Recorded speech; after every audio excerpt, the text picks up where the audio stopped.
தமிழர்களுடைய மிக மிக முக்கியமான ஒரு பண்பாட்டு அடையாளமாக இருக்கக்கூடிய இந்த வள்ளுவர் கோட்டத்திற்கு 1973 ஆண்டு 1973 அப்போ அந்த வருஷத்துல தான் கலைஞர் அவர்கள் அடிக்கல் நாட்டினார். கலைஞர் அவர்கள் இந்த வள்ளுவர் கோட்டத்தை பார்த்து பார்த்து கட்டினார். 1976 ஆண்டு பிப்ரவரி மாதத்துல இதனை திறக்கிறதுக்காக அப்போ இருந்த முதலமைச்சராக இருந்த கலைஞர் அவர்கள் தேதி கூட கொடுத்துட்டார். 76 ஆண்டு அப்போதான் நம்முடைய ஒன்றிய அரசு அப்போ இருந்தக்கூடிய மத்திய ஒன்றிய அரசு எமர்ஜென்சியை தமிழ்நாட்டுக்குள்ள கொண்டு வந்தாங்க, ஆட்சியை கலைச்சிட்டாங்க. அப்புறம் கலைஞர் அவர்களுக்கு அழைப்பதை கூட கொடுக்கல. அன்றைய ஆளுநர் தலைமையில அப்போதைய குடியரசுத் தலைவர் அவர்கள் வந்து இந்த வள்ளுவர் கோட்டத்தை திறந்து வச்சாங்க.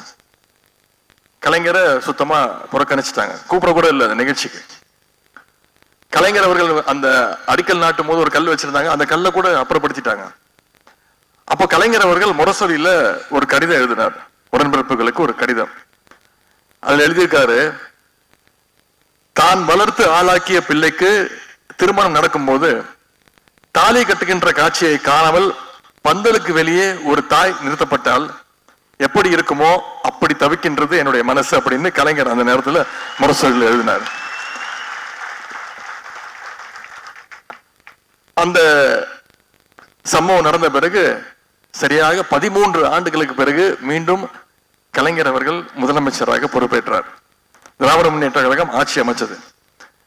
அப்போ கலைஞர் அவர்கள் இதே வள்ளுவர் கோட்டத்துல தான் பதவியேற்பு விழாவை நடத்தி தான் முதலமைச்சராக பொறுப்பேற்றுக் கொண்டார். இதுல இருந்து ஒரே ஒரு விஷயத்தை மட்டும் நான் சொல்லிக்கொள்ள விரும்புகின்றேன்.